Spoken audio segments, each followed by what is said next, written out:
Hello, welcome back. तो इस video में मैं कुछ इंपॉर्टेंट बातें आपको बताऊंगा जिनको आपको ध्यान में रखना है। ये कुछ टिप्स हैं जो आपको पता होनी चाहिए, जिनका आपको ध्यान रखना है ताकि आपके मार्क्स ना कटें एग्जाम में। ठीक है, तो बहुत 8 इंपॉर्टेंट पॉइंट बताऊंगा आपको अभी, तो उनको बड़े ध्यान से सुन लेना, नोट कर लेना और ये गलतियां पेपर में मत करना। तो सबसे पहली चीज़ जो है जो आपको ध्यान में रखनी है कि जब बच्चे प्रोग्राम बनाते हैं तो वो पैकेज को इम्पोर्ट करना भूल जाते हैं। ठीक है, जैसे मैंने फॉर एग्जांपल क्लास बनाई और उसमें कहीं ना कहीं स्कैनर का यूज़ हो रहा है, क्योंकि इनपुट लेना है तो स्कैनर बनानी पड़ेगी, उसका ऑब्जेक्ट बनाना पड़ेगा। तो कई बार बच्चे करते क्या हैं, क्लास बनाते हैं, ठीक है, क्लास बनाई फॉर एग्जांपल ये क्लास है, पब्लिक स्टैटिक वॉइड मेन, ये हो गया स्ट्रिंग आर्क्स, ये हुआ। अब उनको इनपुट लेना है। मान लो हमें स्ट्रिंग में कोई इनपुट लेने के लिए बोला, कई बच्चे क्या करते हैं, स्कैनर का ऑब्जेक्ट बनाने भूल जाते हैं, ये लिखना भी भूल जाते हैं, scanner SC = new scanner system .in। तो भैया ये लाइन लिखना मत भूलना, पहली चीज़। कई बच्चे क्या करते हैं, इसको लिख देते हैं लेकिन पैकेज को इंपोर्ट करना भूल जाते हैं, तो भाई वो भी मत भूलना, पैकेज को भी इंपोर्ट करना जिसके अंदर स्कैनर होती है, java.util.asterisk। ठीक है, तो ये दोनों चीज़ें करना, पैकेज को इंपोर्ट करना और स्कैनर का ऑब्जेक्ट भी बना लेना अगर तुम्हें इनपुट लेना है, उसके बाद इनपुट लेना। ठीक है, और पहले ऑब्जेक्ट बना लेना, उसके बाद इनपुट लेना। जैसे तुम्हें स्ट्रिंग इनपुट में लेनी है तो स्ट्रिंग s = sc.next line, ये तुमने इनपुट ले लिया। तो कई बच्चे गलती करते हैं कि भूल जाते हैं ऑब्जेक्ट बनाना, बाद में बनाते हैं, तो ऐसा नहीं होता। स्कैनर का ऑब्जेक्ट पहले बनता है, बाद में उसके थ्रू तुम इनपुट लेते हो। तो ये कुछ बात याद रखना, ऊपर नीचे मत करना, पेपर में मार्क्स कट जाएंगे तुम्हारे यहाँ पर। ठीक है, पहली चीज़ तो ये है।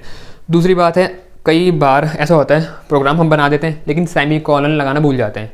कई बार हो जाता है, जैसे मैंने यहाँ पर स्कैनर ये लिखा है, मैं यहाँ पर सेमी कॉलन लगाना भूल गया, तो भाई ये चीज़ों को थोड़ा ध्यान रखना। और कई बच्चे क्या करते हैं, इतना उनको आदत हो जाती है सेमी कॉलन लगाने की, वो कई बार ये पब्लिक स्टैटिक वॉइड मेन के आगे भी सेमी कॉलन लगा देते हैं, तो यहाँ पर मत लगाना। और कई बार फॉर लूप की जो ऑडी होती है ना, जैसे फॉर लूप बनाया मैंने, ये फॉर लूप है और यहाँ पर भी लगा देंगे सेमी कॉलन, तो भाई ये मत लगाना, पूरा तुम्हारा अर्थ का अनर्थ हो जाएगा। ठीक है, फॉर लूप के आगे सेमी कॉलन मत लगाना। ठीक है ना, तो इसका ध्यान रखना। जहाँ कहीं पर नहीं लगाना होता है, जैसे फॉर लूप में नहीं लगाओगे, इसके आगे मेन मेथड के आगे नहीं लगाओगे, मेथड की डेफिनेशन के आगे नहीं लगाओगे। ठीक है, लेकिन जैसे तुमने ये बना रखा है, प्रिंट कर रहे हो, इसका ऑब्जेक्ट बनाया है, तो भाई इनके आगे सेमी कॉलन लगाओगे, तो ये याद रखना। ठीक है, कहीं पर मतलब बड़े ध्यान से सोच समझ के वहाँ पर करना, प्रोग्राम बनाना, हड़बड़ी मत करना। ठीक है, और एक बार चेक कर लेना जब प्रोग्राम करोगे ना, फटाफट से तुम नज़र मार लेना, इस सेमी कॉलन चेक कर लेना। कई बार बच्चे ये कर्ली ब्रेसेस, ये भी है इंपॉर्टेंट अगला पॉइंट, इसको ओपन तो कर देते हैं, आखिरी में क्लोज करना भूल जाते हैं। जैसे तुमने क्लास का ये ओपन किया और ये मेन मेथड को ओपन किया, ठीक है ना, तो आखिरी में इसको क्लोज करना बच्चे भूल जाते हैं, कर्ली ब्रेसेस को। ठीक है, तो ये बात मत भूलना, तुमने ओपन करे तो क्लोज करना। कई बार अंदर ऐसा होता है, जैसे मैंने फॉर लूप बनाया, फॉर लूप का यहाँ पर कर्ली पैरेंथेसिस मैंने यहाँ पर ओपन करा होगा, इसकी बॉडी यहाँ पर ओपन करी होगी। अब उसको ओपन करने के बाद कई बार ना हम अपने फ्लो में लगे रहते हैं, हमने लॉजिक लिखा, हम इसको बंद करना भूल जाते हैं। तो ये कुछ बातें हैं जिनका ध्यान रखना। जैसे एक फॉर लूप के अंदर अगर तुम्हारा अगला अंदर एक और फॉर लूप होगा, नेस्टेड लूप है तुम्हारे, मान लो क्वेश्चन तुमने इस तरीके का करा है, तो कई बार बच्चों से मिस हो जाता है बंद करना। ठीक है, क्योंकि कई बार हमारा ऐसा भी होता है, इसके बाद कुछ स्टेटमेंट हमने लिखने पड़ते हैं, तब इसकी बॉडी बंद होती है बाहर वाली की। ठीक है, तो याद रखना, कई बार भूल जाते हैं भाई, हड़बड़ी में पता तो सबको रहता है ये करना, लेकिन जल्दबाजी में पेपर में क्योंकि कई बार टाइम कम हो जाता है तो बच्चे भूल जाते हैं, तो इन चीज़ों का याद रखना। ठीक है, एक बार नज़र मार लेना, ये कुछ बातें हैं, इनको नोट कर लो कि तुमने क्या नहीं भूलना, सेमी कॉलन छोड़ने नहीं है और ज़्यादा भी नहीं लगाने कि ज़बरदस्ती मतलब ठोक देना हर जगह। ठीक है, दूसरा कर्ली ब्रेसेस हैं, इनका ध्यान रखना, कहाँ पर ओपन करने, जहाँ पर ओपन करा तो क्लोज भी करना। ठीक है, तो ये दो चीज़ें याद रखना। तीसरी चीज़ बताई थी मैंने, पैकेज को इंपोर्ट करना मत भूलना। अगर स्कैनर बना रहे हो, इनपुट ले रहे हो, तो स्कैनर भी ऑब्जेक्ट भी बनेगा, पैकेज भी इंपोर्ट होगा बाहर। ठीक है, ये दोनों करोगे, स्कैनर का ऑब्जेक्ट पहले बनाना, इनपुट बाद में लेना, ऐसा नहीं है ऊपर नीचे कर दिया। ठीक है, ऐसा मत करना। अब ये होगी तुम्हारी लगभग 3 चीज़ें, एक सेमी कॉलन कर्ली ब्रेसेस को होगी, पैकेज को इंपोर्ट होगी। चौथी बात अगर हम करें तो वो है, कई बार ऐसा होता है जैसे मैंने स्ट्रिंग इनपुट में ली, तो स्ट्रिंग में इनपुट में हम लेते हैं नेक्स्ट लाइन का यूज़ करते हैं। अब कई बार ना ऐसा होता है वहाँ पर ध्यान रहता नहीं, हमने मान लो यहाँ पर कोई इंटीजर इनपुट में लेना है, जैसे मेरे को इंटीजर लेना है, उसमें भी हम गलती से जैसे इंट ए लिया। ठीक है, अब मेरे को या कोई भी चीज़ें मान लो जैसे कोई नंबर इनपुट में लेना है, मेरे को लीनियर सर्च का यूज़ करना है और सर्चिंग करनी है, तो उन्होंने बोला एलिमेंट तुम्हें यूज़र देगा, तो मैंने क्या करा, इंट ELE एलिमेंट के लिए बना दिया और जब इनपुट लिया तो sc.next इंट लिखना था, मैंने गलती से लाइन लिख दिया, क्योंकि वहाँ कई बार हो जाती है गलती, हम गलती से आदत पड़ी है लाइन ही लिख देते हैं, तो इस बात का ध्यान रखना। कई बार बच्चे क्या करते हैं, कई बार गलती ये हो जाती है कि स्ट्रिंग का इनपुट ले रहे हैं और यहाँ पर इंट लिख देते हैं, तो भाई ये चीज़ों का ध्यान रखना। जब इनपुट लोगे इंटीजर तो इंट लिखना, स्ट्रिंग है तो लाइन आएगा, डबल है तो डबल आएगा, फ्लोट है तो फ्लोट आएगा, लेकिन ज़्यादातर गलती इसमें हो जाती है, स्ट्रिंग वाला कहीं और लिख देते हैं, इसका वाला कहीं और आ जाता है। इन बात को ध्यान रखना, ठीक है। तो चौथी बात क्या होगी, नेक्स्ट लाइन की जगह पे नेक्स्ट इंट का गलती से यूज़ मत कर देना, इसकी जगह पे इसका यूज़ मत कर देना, इस बात का ध्यान रखना, ठीक है। और याद रखना इनके आगे ये राउंड ब्रैकेट आता है, ठीक है ना, मेथड है सब। अब ये तो होगी 4 बात। अब उसके बाद अगली 5वीं बात करें, सबसे इंपॉर्टेंट है कमेंट, ठीक है। नोट कर लो भाई ये सब बातें। 5वीं बात है कमेंट। अब कमेंट तुम कहाँ डालोगे, देखो कमेंट डालना अच्छा होता है, तुम्हें डालनी भी चाहिए प्रोग्राम में। तुम कहाँ डालोगे, देखो जैसे तुमने यहाँ पर ये बनाया है प्रोग्राम, अब जब प्रोग्राम बनाओगे प्रोग्राम में कहीं ना कहीं लॉजिक होता है, कहीं ना कहीं हमें इनपुट लेना पड़ता है यूज़र से, ठीक है। तो जैसे मेरे को यहाँ पर इनपुट ले रहा था मैं, तो यहाँ पर मैं लिख सकता हूँ taking input from user, taking input from user.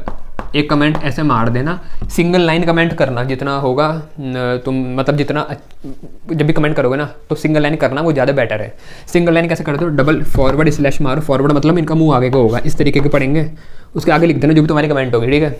जैसे मैंने यहाँ लिख दी, एक ही लाइन में लिखना, छोटी छोटी लिख देना, कौन सा ये बहुत बड़ी लाइन है तो पेज तो काफ़ी ठीक ठाक ही होता है, तो लिख देना टेकिंग इनपुट फ्रॉम यूज़र, छोटी छोटी कमेंट लिखना और जो मेन बात है उसको प्रिसाइज फॉर्म में बता देना। अब जैसे ये हो गया, फिर नीचे कहीं मैंने फॉर लूप लगाया है, जैसे मेरे को मान लो एरे दिया है और मेरे को फॉर लूप लगा के उसमें एलिमेंट भरने, तो यहाँ पर तुम लिख सकते हो यहाँ पर कमेंट करके क्या entering elements in the array, ठीक है। ऐसे मैंने कमेंट कर दिया फॉर लूप के आगे entering elements in the array, single line में लिख दिया या ऊपर लिख देना और उसके बाद तुम लूप लगाना।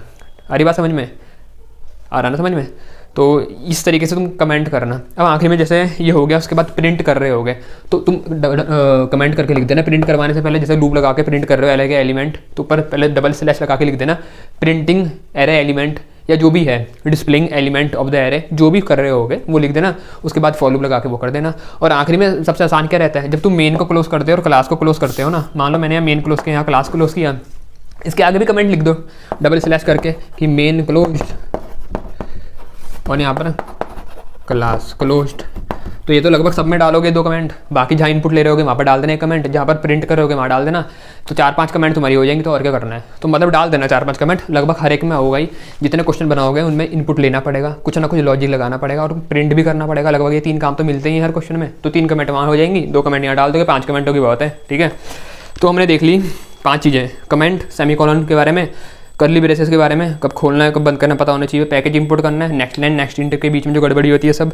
अब छठी बात करें तो है वेरिएबल डिस्क्रिप्शन, ये इंपॉर्टेंट है इसको बनाना, ठीक है। जब भी जितने भी तुम क्वेश्चन अटैम्प्ट करोगे ना उनके आखिरी में एक वेरिएबल डिस्क्रिप्शन होता है, वो बनेगा, ठीक है।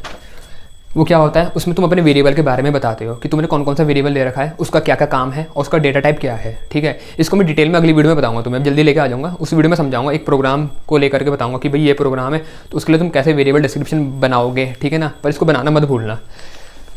अगला जो हम जिसकी बात कर रहा हूँ मैं 7वां, वो है स्ट्रिंग के कुछ मेथड्स।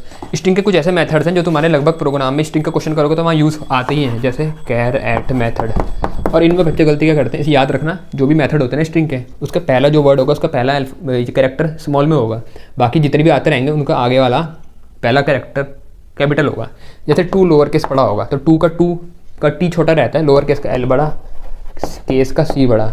ये जावा का नेमिंग कन्वेंशन जो तरीका है वो यही है, ठीक है। तो ये कुछ मेथड हैं, to lower case, char at, to upper case, ये मेथड पढ़ लेना, नाम से पता चल रहा होगा। कैपिटल करना है सब कुछ तो इसका यूज़ करोगे, क्योंकि कई बार क्वेश्चन में पूछा जाता है स्ट्रिंग इनपुट में लो उसको पूरा कैपिटल करो या पूरा लोअर केस करो, तो इन मेथड का यूज़ करोगे। इसका कैर एट कैरेक्टर बताने के लिए एक क्या बोलते हैं, एक और तुम्हारा मेथड है रिप्लेस मेथड है, इसको भी पढ़ लेना, ठीक है। ऐसे कुछ इंपॉर्टेंट मेथड हैं तुम्हारे जिनको तुम पढ़ लेना, तुम्हारी स्ट्रिंग क्लास के हैं।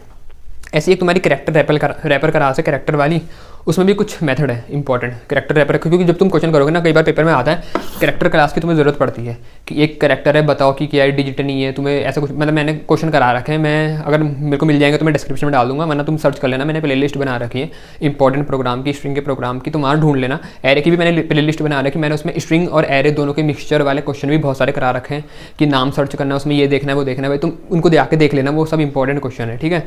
तो जो तुम्हारा ये वाला क्वेश्चन जिसकी मैं बात कर रहा था कैरेक्टर रैपर क्लास, तो उसके मेथड की प्रैक्टिस कर लेना, क्योंकि जिस भी क्वेश्चन में तुम्हें कैरेक्टर से डील करने को बोला जाएगा, प्रोग्राम आता है ना पेपर में, कई बार बोला रहता है कि ये एरे है, कैरेक्टर टाइप का एरे है, या ये है, हमें इसमें हर कैरेक्टर का ये करना है, उसमें चेक करना है कि वो वोवल है नहीं है, ये है फलाना ढिमकाना, ये डिजिट है नहीं है। तो उसमें जब तुम चेक करोगे तो कैसे करोगे, तुम्हें कैरेक्टर के मेथड पता होने चाहिए। पता तभी होंगे जब तुम कैरेक्टर क्लास पढ़ोगे। तो रैपर क्लास जो तुम्हारे लाइब्रेरी क्लास वाला चैप्टर है ना, लाइब्रेरी क्लासेस वाला होगा, उसमें कैरेक्टर रैपर क्लास के मेथड पढ़ लेना। उनको तो पढ़ लो कम से कम, क्योंकि वो प्रोग्रामिंग में तुम्हारे यूज़ आएंगे, और उनको पढ़ने के बाद उनके क्वेश्चन की प्रैक्टिस भी कर लेना, ठीक है। तो ये है कुछ 8 बात जो तुम्हें ध्यान में रखनी है अपने पेपर को करने के लिए, ठीक है। इनका ज़रा ध्यान रखना, इनको इसके हिसाब से थोड़ी प्रैक्टिस कर लो। फिर और मैं कुछ इंपॉर्टेंट बातें अगर होंगी मैं तुम्हें और बता दूंगा, ठीक है ना। तो बस इस वीडियो में इतना ही था, तो अपनी प्रैक्टिस अच्छे से करो, ठीक है। Best of luck.